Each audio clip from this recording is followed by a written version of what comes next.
प्रेम प्रणाम जी सुंदर साथ जी। आज कीर्तन ग्रंथ के 89वें प्रकरण का मंथन करेंगे।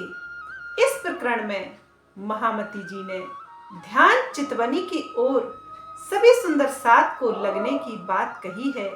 वे कहती हैं, इस नश्वर संसार से दृष्टि को हटाकर अपने निज घर उस प्रियतम परब्रह्म के नूरी चरणों में मूल मिलावे में दृष्टि सभी सुंदर साथ को लगानी चाहिए। वे अपनी संगी रूहों से अपने सभी सुंदर साथ से कहती हैं, सैया हम धाम चले, ओ जो आओ सो आइयो, पीछे ना रहे एक खिन, हम पीठ दई संसार को, जाए सूरत लगी बतन, जाए सूरत लगी। इंद्रावती जी कहती हैं, हे मेरे लाडले सुंदर साथ, हे मेरी संगी आत्माओं, मेरे प्रियतम के अभिन्न अंग कहे जाने वाले हे ब्रह्म रूप मुनि, मेरी सुरता, मेरी आत्मा ध्यान चितवनी द्वारा परम धाम की ओर चल पड़ी है और अपने प्रियतम पर ब्रह्म के प्रेम रस में मग्न हो रही है। जिस भी सुंदर साथ को, जिस भी ब्रह्म मुनि को ध्यान चितवनी के रस में डूबना हो तो वह मेरा अनुकरण करे और ध्यान चितवनी की राह पर आगे बढ़े। वे कहते हैं, चितवनी के इस कार्य में एक पल की भी देरी करना उचित नहीं है।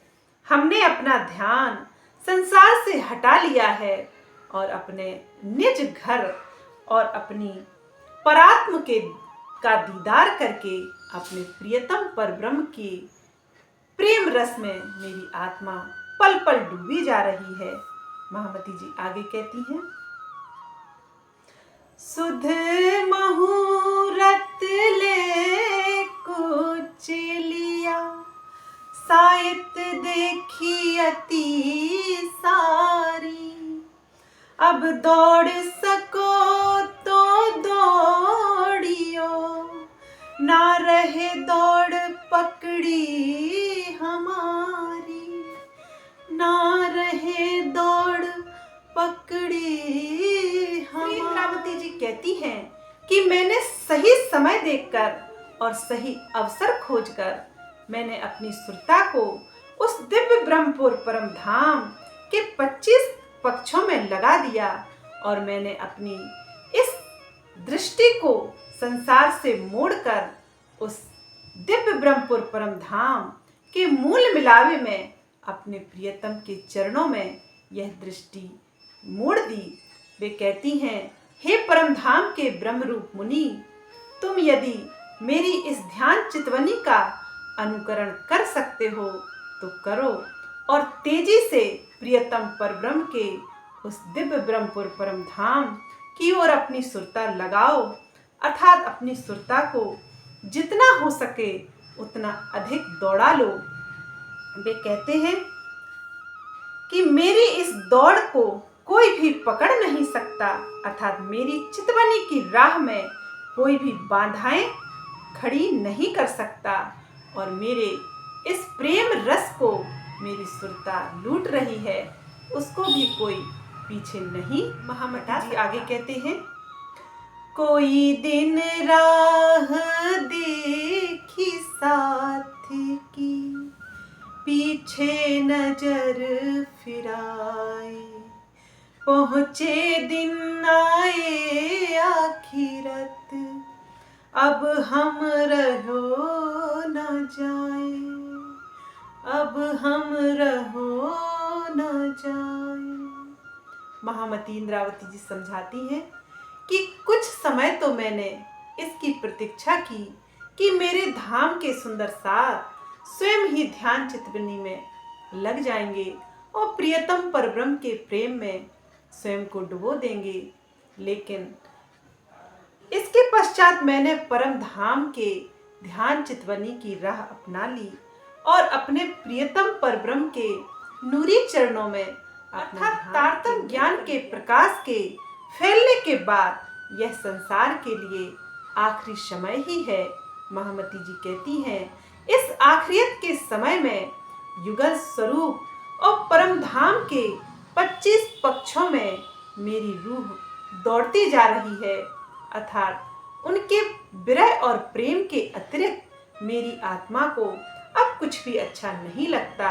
मुझे इस झूठे संसार में रहना भी अच्छा नहीं लगता और प्रियतम परब्रह्म के प्रेम रस में मेरी आत्मा डूबती जा रही है और वह इस तरह से दौड़ लगा रही है जैसे यह एक नदी समुद्र की ओर स्वतः ही आत्मा का स्वामी मेरे प्रियतम परब्रह्म श्री राज जी हैं और मेरा निज घर 25 पक्षों वाला मेरा परम धाम है।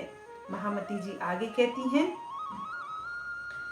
अब संग चलो सो ढील जिन करो, छोड़ो आस संसार, सूरत हमारी कछु ना रही, हम छोड़ी आस आकार।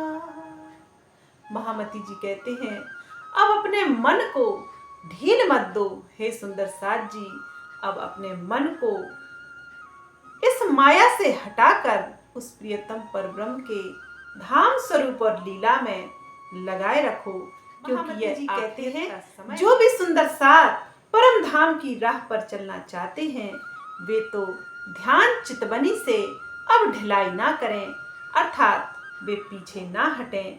वे कहते हैं और इस शरीर संसार के मोह को छोड़कर प्रियतम परब्रह्म के उन नूरी चरणों में अपना ध्यान केंद्रित करना चाहिए। वे आगे कहते हैं कि अनावश्यक संपूर्ण सांसारिक इच्छाओं का परित्याग कर दीजिए और इस संसार में तो जरा भी मेरा ध्यान नहीं रह गया। मैंने तो अपने शरीर की भी चिंता छोड़ दी।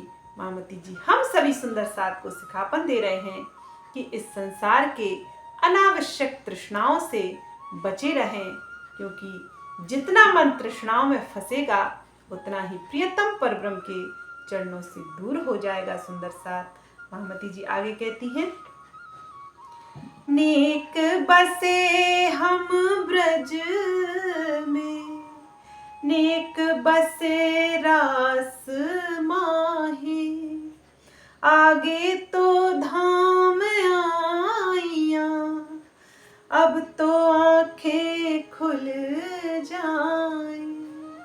महामती जी समझाते हैं कि 11 साल 52 दिन तक हमने अपने प्रियतम परब्रह्म के साथ लीलाएं की, जिन्हें ब्रज लीला कहा जाता है।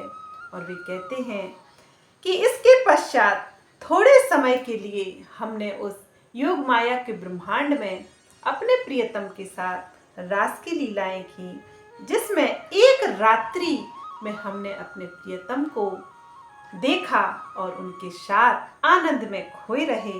वे कहते हैं इस जागनी ब्रह्मांड में तो श्री मुखवाणी के ज्ञान से परम धाम का ज्ञान हो चुका है, तो ब्रज रास में भी नहीं हो पाया था। इस समय अपनी आत्म जागृति के लिए सभी सुंदर साथ सावधान हो जाएं और अपने ध्यान को प्रियतम के चरणों में लगा देवें। वे कहते हैं युगल स्वरूप और 25 पक्षों के ध्यान में डूब जाना ही, प्रियतम परब्रह्म के प्रेम रस में डूब जाना ही हम सभी सुंदर साथ का कर्तव्य है और सभी का यही लक्ष्य होना चाहिए, क्योंकि संसार के लोगों को माया का रस अच्छा लगता है और हम ब्रह्म मोमिनों को तो प्रियतम परब्रह्म के नूरी मुखारविंद को देखने से जो रस प्राप्त होता है उसी में हम मगन होते हैं। हमें संसार के विषयों का रस अच्छा नहीं लगता। महामती जी आगे कहते हैं, साथ चले जो ना चलिया, ताए लग सी आग दो जख, तलफ तलफ जीव जाए सी, जिन जानो या। प्राणनाथ जी कहते हैं कि कोई सुंदर साथ तो मेरे द्वारा बताए गए ध्यान चितवनी के मार्ग का अनुकरण करते हैं और प्रियतम परब्रह्म के प्रेम रस में मग्न भी हो रहे हैं, किंतु जो सुंदर साथ ध्यान चितवनी की राह नहीं अपनाएगा उसे तो प्रायश्चित की अग्नि में और अर्थात दो जग की अग्नि में जलना ही है। उसे तो फिर माया के दुखों से कोई भी बचा नहीं सकता। वे कहते हैं उसे मायावी दुखों में तड़प तड़प कर अपने शरीर को छोड़ना पड़ेगा। इस बात में जरा भी संशय नहीं है। सुंदर साथ जी, इस चौपाई से उन सभी सुंदर साथ को सबक लेना चाहिए जो चितवनी का विरोध करते हैं और बाकी सभी सुंदर साथ को इस राह से हटाने का प्रयास करते हैं और चितवनी ना करने के तरह तरह के बहाने गढ़ा करते हैं। महामती जी आगे कहती हैं, पीछे अटकाव ना रखो रंचक, जो आओ संग हम, तुम जानोगे वह नेक है, पर जरा हो सी जुलम। महामती जी कहते हैं, यदि आप मेरे साथ आते हैं तो माया का कोई भी आकर्षण अपने मन में ना रखना, अर्थात किसी से भी आशा ना रखना। आपको बाहर रूप से तो यही लगता है कि यह माया बहुत ही अच्छी है, बहुत ही लुभावनी है, किंतु इसके प्रति जरा सा भी आकर्षण आत्मिक सुख के लिए घातक हो सकता है। सुंदर साथ जी, मायावी सुखों की लालसा अर्थात तृष्णाओं की प्यास मनुष्यों को इसी संसार में नरकों का अनुभव करा देती है, अर्थात मनुष्य दुख में तड़प तड़प कर सारा जीवन यापन करता है, लेकिन उसकी माया की जो प्यास है वह कभी पूर्ण नहीं होती, अर्थात कोई भी मनुष्य संतोष को प्राप्त नहीं होता है। महामती जी आगे कहते हैं, जो नावे सो जुदा होइयो, ना तो होसी बड़ी जलन, हम तो चले धाम को, तुम रहियो माहे करन।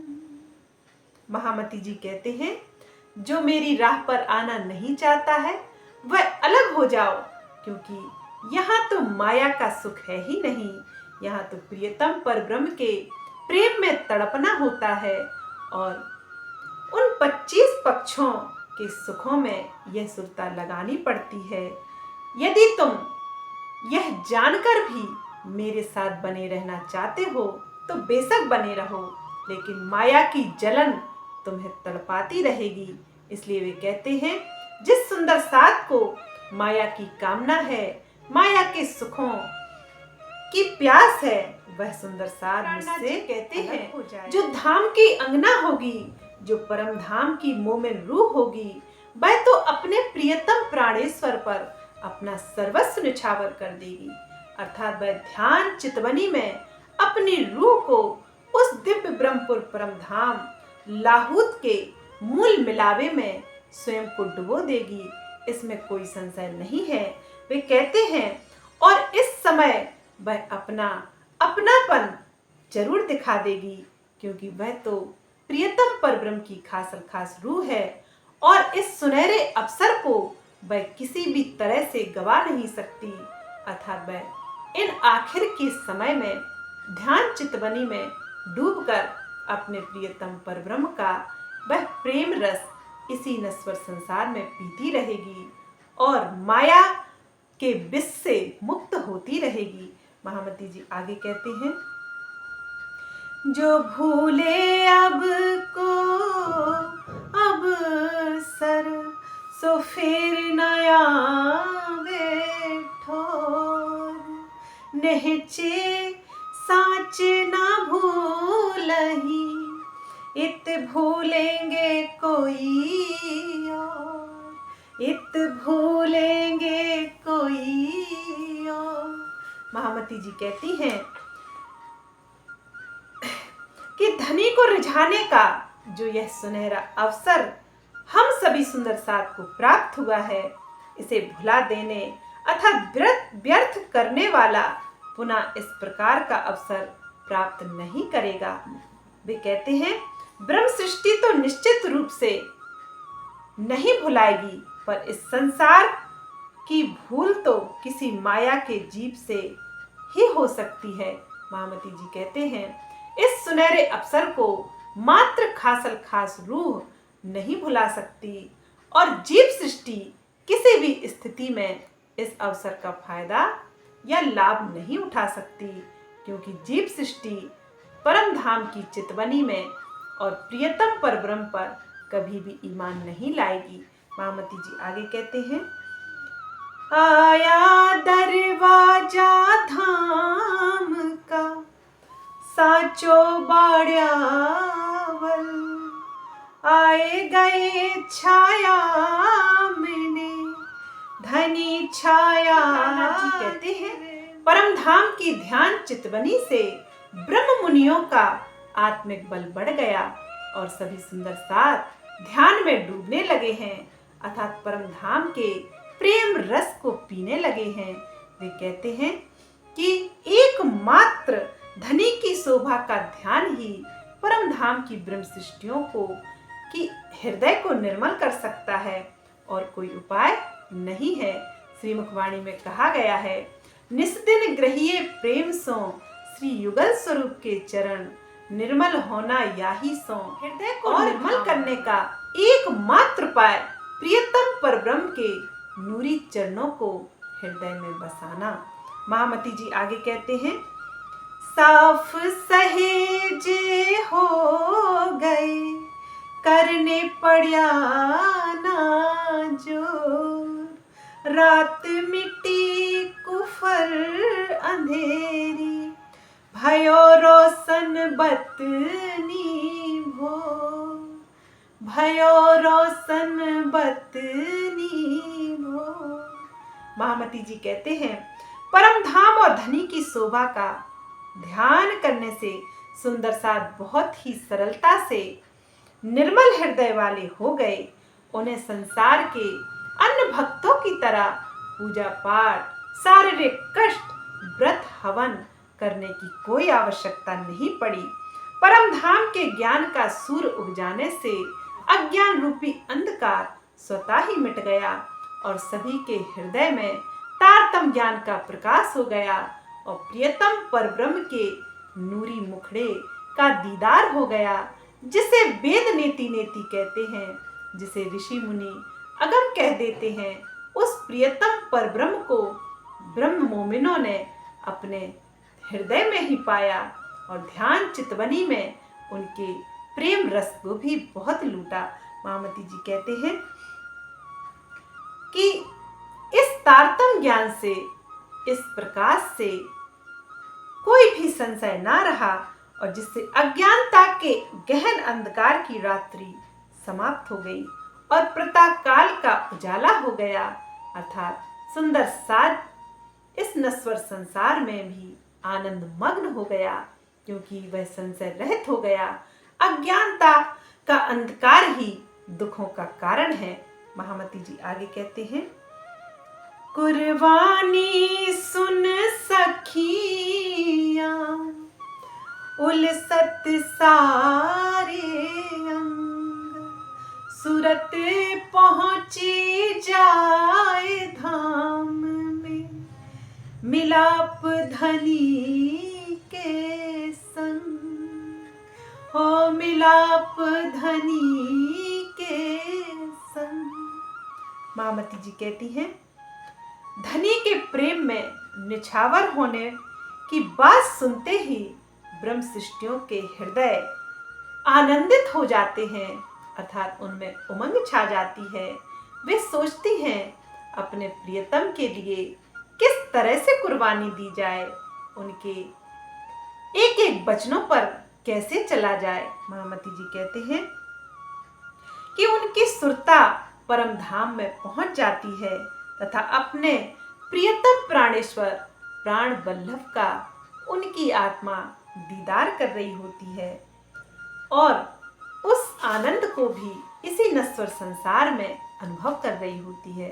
महामती जी यही समझाते हैं कि जो ब्रह्म सृष्टि होगी वह तो धाम के एक एक वचन पर चलेगी और श्रीमुख वाणी के एक एक वचन को हृदय में आत्मसात करके उसी राह पर चलेगी अर्थात परम धाम की रहनी में उतर जाएगी।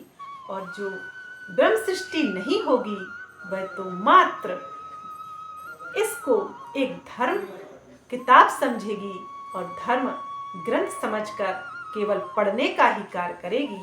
महामती जी आगे कहते हैं, मोमिन बल धनिये का दूनी तरफ से नाही, तो कहे धनी बराबर जो मूल स्वरूप धाम। जी कहते हैं धनी के प्रति अटूट प्रेम और विश्वास ब्रह्म सृष्टियों की शक्ति होती है अर्थात इश्क और ईमान उन परम धाम की दरगाह की रूहों की प्रमुख निशानी होती है अर्थात उनका लक्षण होता है। वे कहते हैं उनमें संसार के प्रति कोई भी लगाव नहीं होता और ना ही लौकिक अहम होता है। वे कहते हैं उनके मूल तन तो परम धाम में अपने प्रियतम के सन्मुख परात्म के रूप में बैठे हैं।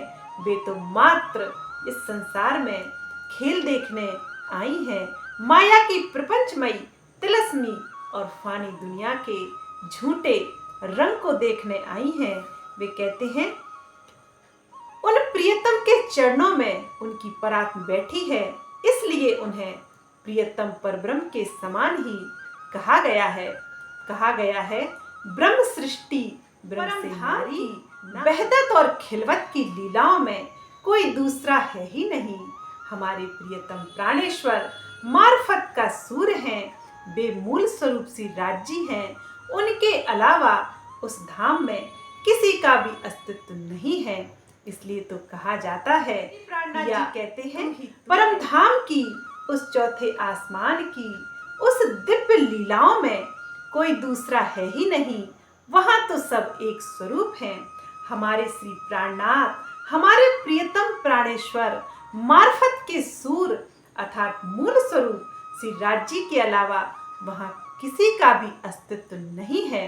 और वे परम धाम के ब्रह्म रूप मुनि जो चौथे आसमान में उस आहूत में पांचवी गोल हवेली में प्रियतम परब्रह्म के जो चरणों में जिनकी परात्म बैठी है, वे ही मात्र ब्रह्म रूप कहे जा सकते हैं और किसी को भी ब्रह्म रूप मुनि कहने की यह शोभा किसी को प्राप्त नहीं है।